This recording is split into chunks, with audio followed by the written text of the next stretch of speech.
using 0.2 copper and 0.2 knuckle strip. To be fair, I checked using this measurement tools. 0.99. So that's it.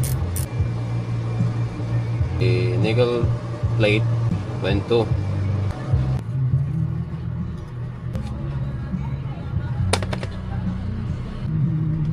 0.2 nickel strip and 0.2 copper in just one spot. Well, by hand isn't. But this is welding at 90 first pulse, and the second is 99, which is max. Can perfectly weld nickel strip and copper. So thank you for watching, guys. See you to my next video.